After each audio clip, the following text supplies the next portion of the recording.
Here's Husqvarna's TS230F electric tile saw. I'm going to show you its innovative features, how to cut L shapes, diagonals and even curves.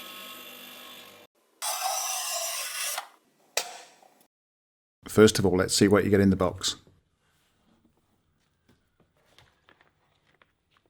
Get a set of instructions, a parts diagram and a couple of spanners to change the blade. That's the plastic water tray that fits underneath the blade. Top blade guard. That's a 45-degree guide which fits on the rip fence.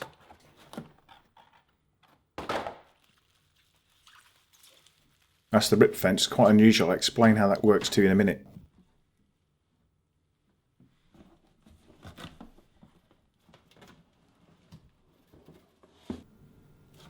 Anyway, I'll put it on the bench. The only thing I've done is just lifted the blade into the 90-degree position here. So before I fit the blade guard, I'll take the top off and show you how to fit the water tray. So there's a plastic water tray and it fits under one side. You don't have to take the top off. There's 4 clips like this. You release them, just lift the whole top off, which is really unusual. You don't see that on many flatbed tile cutters.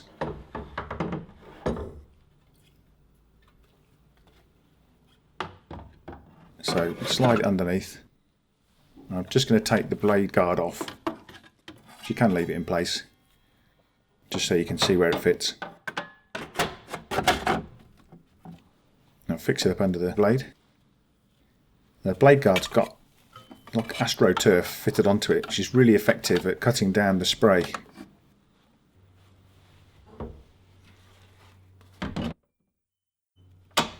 So I'll just return all these clips back to the normal position. They've got a spring mechanism on them.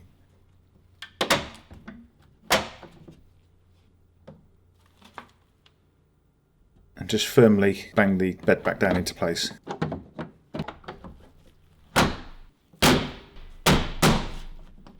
Even though it's plastic, it's very tough.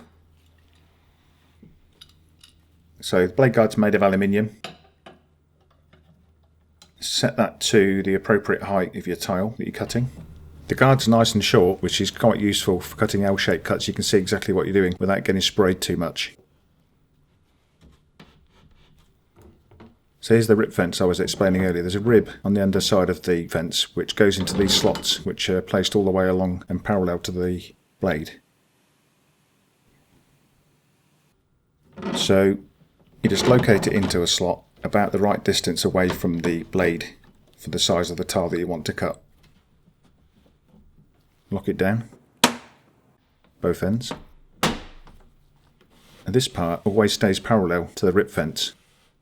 You can micro adjust the exact position, which is a really clever idea.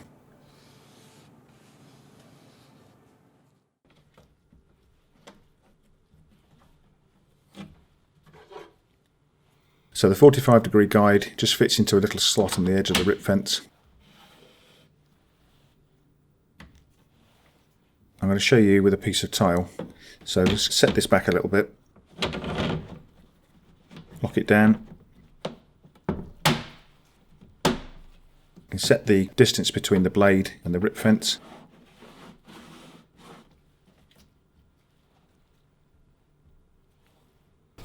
Here's that piece of tile. So locate it into the guide and it'll hold it exactly at 45 degrees to the direction of travel, shown here with the green line.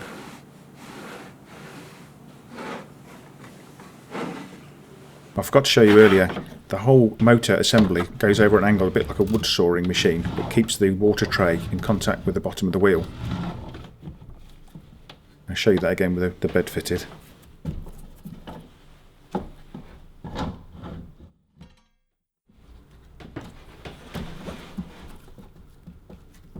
And so the rip fence can be fitted either side of the blade. Just clamp it into a slot. Micro adjust to the position you want.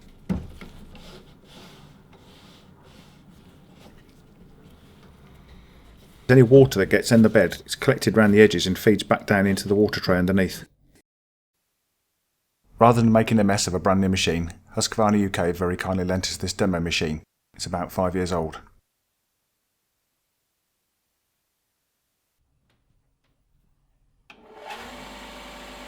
First of all, filling up with water. Just fill it through the bed.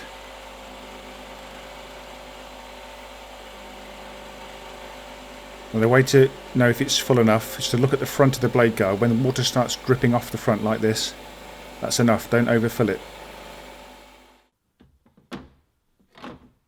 Right, let's cut out this L shape. I'm going to set the rip fence down one side to keep it parallel.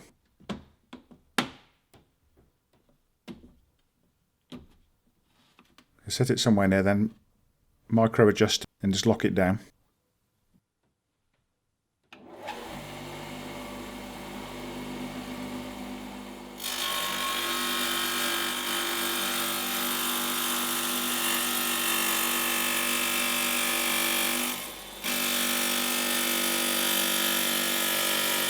Now, because the blade guard's nice and short, you can see the tip of the wheel so you can get exactly to the right place without overcutting. And plus you don't get soaked. Tip the water off so it goes back into the tray. Right, now we need to set for the other side. So unclip the rip fence.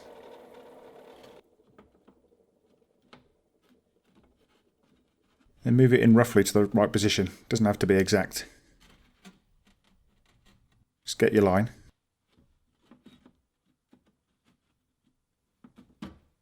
Clamp down. Now bring in the guide. Slide it out. Once you're happy, then just lock it down.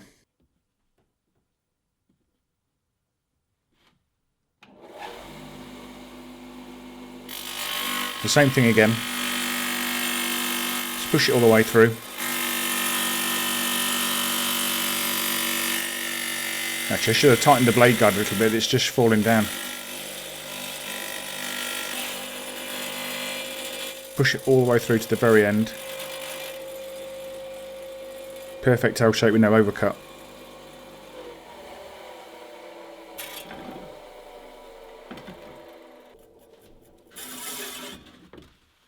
Just give it a quick clean off.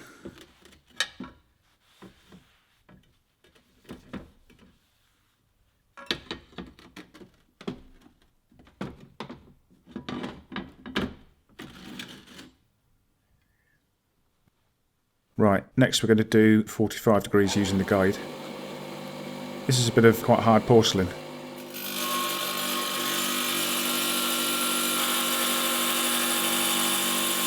So the guide keeps everything held in the right place, so it maintains 45 degrees.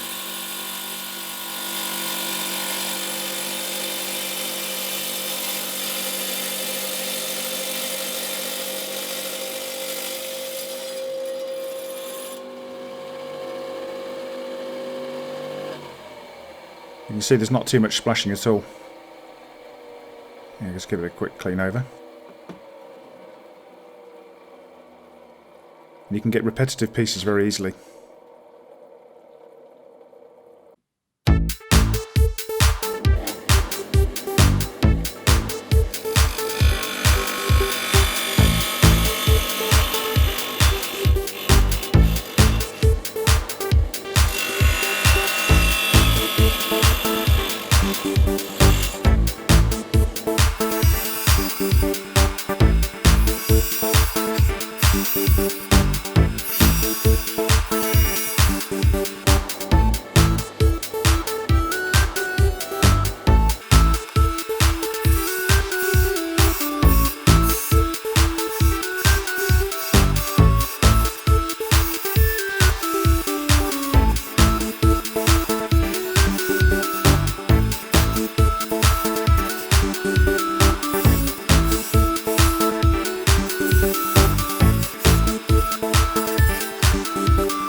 So head on over to tradetiler.com for all the specifications and pricing. You can find a link in the video description.